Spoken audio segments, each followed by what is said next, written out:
Hey everyone, Duke Nougat 3D here, Hello. and we're going to be doing a review of a mask which I have referenced also several times on my channel. A mask which I've usually recommended to many people, but unfortunately the expectations of which I had did not live up to such. So because today, as the title would suggest, we are taking a look at the Avon FM-12 NBC Respirator. For the record, I don't actually have an issue with it. I paid $40 for this example, and it works about as good as a nail gun in a meat shop. Basically that. It's not a bad mask. I definitely don't have any major issues with it. I guess it's just kind of underwhelming because at this point, just having owned an S10 for most of my, collecting career, everyone's always been telling me, oh, the FM-12 is better. The FM-12 has a more comfortable nose cup. Me personally, I don't really find that the case. I find that the butyl rubber blend used on the FM-12 is a bit stiffer and more plasticky than the S10. And the nose cup is a little bit less comfortable due to its shape, but there are a few features which I do enjoy more on the FM-12, which I will get into in a minute. But I might as well mention the history of the mask, which there really isn't much of one. It was developed as a potential S10 competitor replacement, but the British didn't adopt it. Very few other outside countries kind of adopted it. I know the Dutch did when they're... the Dutch basically had to. Avon was like, yeah, you're going to buy this, you're going to keep using BEMs. Yeah, and the Belgians adopted it, obviously, because their fucking BEM4 GP masks kind of kick the bucket. Ireland uses them, Luxembourg uses them, I'm sure a shit ton of other countries still use them. We've seen them, they're still pretty popular in law enforcement circles. We've seen them in Hong Kong. I think the LAPD probably uses them. They're used by a lot of law enforcement. This is a very popular law enforcement mask, other than the S10. And, of course, it has the Counterterrorism 12 variant, or CT12. Yes. So it's really more marketed towards special forces. I'd put it on kind of level with, like, maybe the M45 almost, just in terms of, like, kind of specially ops, but still shitty. Yeah, that's basically it. Getting into the kit, which I have here, which is Moulage's, of course, this is not mine. The bag is kick-ass. The bag is definitely kick-ass. It's just your standard S10 style carrier, but made entirely out of black Cordura nylon. Really isn't much to say about that other than just the pure aesthetic factor. This is Moulage's main complaint is the PLCE webbing system on the back, which obviously for American law enforcement is kind of silly because you don't really have PLCE in U.S. circulation. I need like 2 loops of molly, like 2 strips of molly on the back, maybe like 2 to 3 loops each, maybe 4, and that's fine. I could roll with it. I also find it quite amusing that they decided to make the name tag patch on the back in black as well. It's like if you're going to write on that with a silver Sharpie or something. And then you got the leg drawstring on the side here, and opening it, it opens with a single pull-to-dot snap and 2 patches of Velcro. Inside here you can have the chemical gloves and some other trinkets. Inside here would sit the decontaminating kits and the atropine auto-injectors, assuming you were needing them. Those 2 little pockets on the bottom, you can put filters in them on the inside of the carrier. Yes. You can actually... They just kind of go in there and they strap, and it's really nice. You're supposed to have one spare filter on the opposite side of the side that the mask has the filter on, so that the filter on the mask rests atop that filter while it sits in the carrier upside down. As with the S10, it's a pretty standard British procedure. It actually makes sense. They got that right.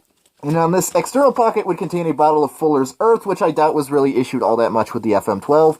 But it's there, it's just an S10 pattern carrier with all your amenities for accessories. That's getting into the face piece here. Removing the, what's this fucking thing called? I call them FM-12 filters, but the, AMF-12 filter. No, AFM-12. No, it's AMF-12, that's what it says on there. Why is it MF-12? I have no clue. What the fuck? The filters are great, I love these filters, but my main complaint about them is the sealing plug on the bottom, which is a utter bitch to remove, and I'm probably not going to plug this back in just for Moulage's sake. I had to rip it out with my teeth earlier. Yeah, it's pretty bad. That's the one complaint I have about the filter. Otherwise, love them. And then the mask here, obviously, it's just a FM-12. You've seen these, and I'm sure that's, you're probably jizzing your pants while you're watching this video, because all you fucking kiddos love these things to death. It's got your standard Avon adapter on the front there, a much substantially longer tube than the S10, which... I never really had a problem with the S10's tube. It's definitely a lot longer than, like, say, the M40s or the MCU2Ps. So definitely, you can't go wrong with either one, but if you're really retarded and you need a longer tube for whatever reason, manual dexterity or some shit, there's your option. Or you got really stupid long arms. Yeah, and you got a drinking lever on the front, which I'll demonstrate when I invert the harness and show the mask. You got slightly smaller lenses than the S10, but they sit closer to the eyes, so it's kind of a non-issue. It's really a lot like the M45, honestly. Yeah. You have a side voice emitter here that is adopted to a Klansman-style microphone port, but on some MF-12s this is actually a dual filter seal, but on this one it is basically just a side voice emitter. You can't remove it. On some models you can remove it, but not on this one. The head harness is objectively one of the better features about this mask, because it is a 6-point mesh skull cap head harness. Very comfortable. My only complaint is that there's no quick donning loop. That should be a standard on most gas masks of this era, but what have you can just sew one on if you give enough of a shit. The forehead and the temple straps are non-adjustable relatively. They can be adjusted, but they have locking buckles similar to the S10, so that you can lock them into place. And then the lower cheek straps, they have a more adjustable buckle, which can simply be lifted and loosened like so. And now I will give you a close-up on the markings once I remove it from the head here. There's not much markings to see. And then I will show off the interior of the mask. Make sure I'm not knocking anything over here.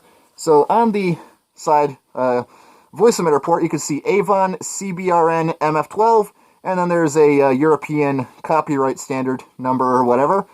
On the side here... The EN is actually a safety approval number. That's what I meant, yeah. So... Here we have the date, which is obviously Avon, made by the United Kingdom in 2009, and these little dots represent the number of the month it was made. Not really much else to say there. And you have a size 2 meeting a medium. Obviously, a size 1 is a large, and a 3 is a small. I think it goes to 4, which is extra small. Yeah. Yeah. And now I will revert the head harness and show off the interior of the mask. Which is probably the more underwhelming part for me, just because the nose cup was not as comfortable as I was promised it would be by many other collectors. Just for me personally, it may differ with other people, so don't really take my word as, the standard. It's just kind of what I personally experienced. But anywho, here's the interior of the facepiece. You can see it's got a much different appearance nose cup-wise to the S10, where it is more simplified and bowed outwards rather than having a more thinner profile at the top, but... it uses presumably the same optical inserts as the S10, which I don't have with me installed in here, and I should have done that, should have installed them in here, but I didn't realize I was going to do this review, so they're not there, but I'm pretty sure it takes the standard. If not, it's the same system, right? Yeah, and I know some of you kiddos are probably going to be asking about this, but this white stuff on the inside is just blooming. It is nothing to be worried about. That can be washed off. It is not going to kill you, so don't flip your shit about it.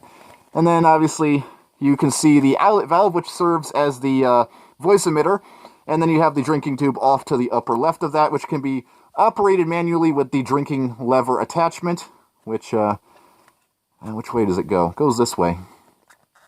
It's a bit stiffer than on the S10. Hopefully, presumably, it seals a bit better, because I've always had problems with my S10 where the water flow is very choppy and non-existent because of the improper seal caused by the way the drinking system fits together, but... Other than that, not really much to see there. It's a mask. It's good. I'd buy it if you had the option to. I wouldn't pay more than $40 for one. That's what I paid for mine. I got a good deal. S10 and FM-12, $40 each, and then about $40 shipping from the UK. So. Yeah, definitely. Especially considering that I paid about $40 for my S10 alone. Unfortunately, you guys have really cocked the market up on these things. Yeah, really. I remember when FM-12s used to be like $50 for a size medium on eBay. Now they're up to $80 because you retards keep bidding them up, but whatever. So don't buy things. Just don't buy things. Don't enjoy nice things. You don't deserve nice things. Don't leave comments. It's Christmas. Be nice to yourself. That's all I have to say. I'm Duke in the 3D. If you have any comments, questions, corrections, or concerns, I really don't give a shit. If you have any final objections, Moulage? Horse. Horse. There you go, folks.